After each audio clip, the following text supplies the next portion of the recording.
The name's Bond, Equipotential Bond.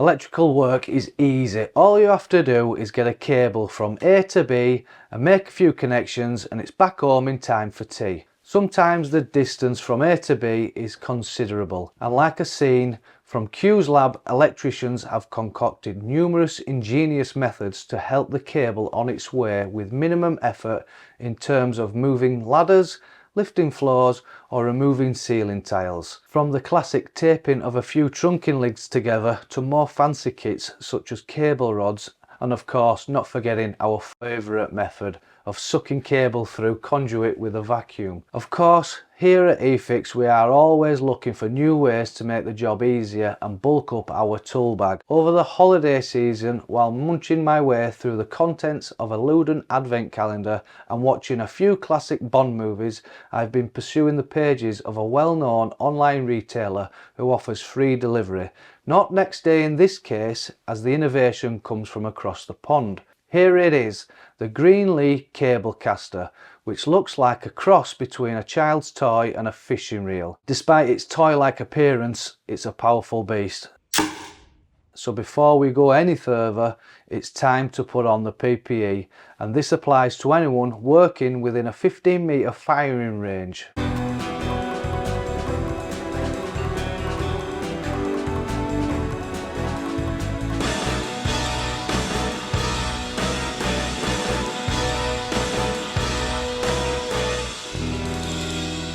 So let's pretend we work in the world of data cable installation, a place where wiring regulations don't apply. A common mission for the data installer is running a new cable across a suspended ceiling, so let's get this set up.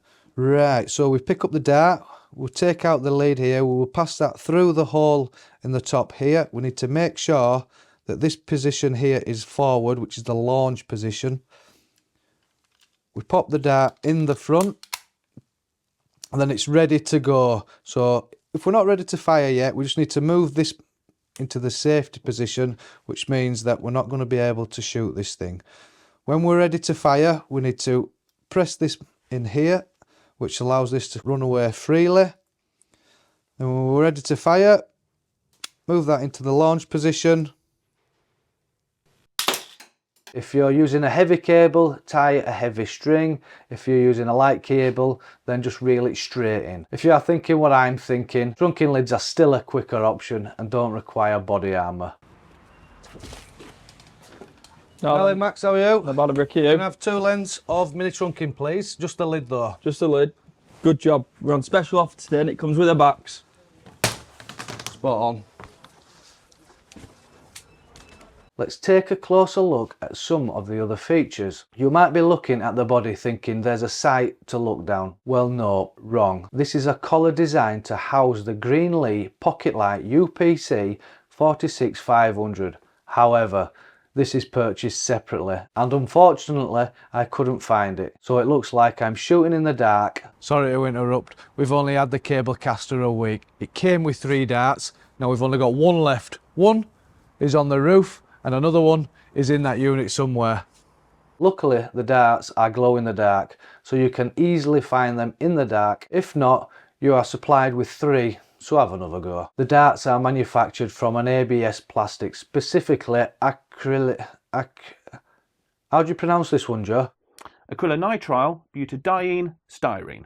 According to Google, it has a high impact strength. There is a small hole at the tip adjacent to the locking system, allowing us to tie the line to. What about in more confined space, such as firing through a set of floor joists? Will the dart's sleek aerodynamic design enable it to cut straight through the air, or will it ricochet around like Gary's last attempt at clay pigeon shooting?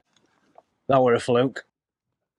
As I flick through the supplied manual, I can see that there is a bit of maintenance required on the device, ensuring the body is clean and salt free, so I'll have to keep it away from my fish and chips. It also says we need to keep an eye on the darts for wear, especially on the locking end, as you don't want it to accidentally discharge due to a worn end. The more I read into this manual, the more I'm beginning to wonder if someone is having me on. It goes on to say the line is to be replaced every 200 uses. Well, no.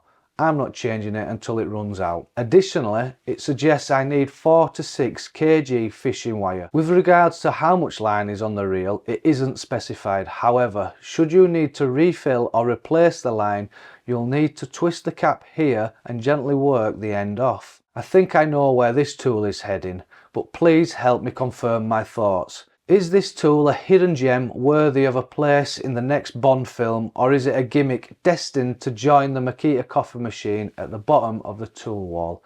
Let me know in the comments, but till then, I'll see you on the flip side. Ta-da.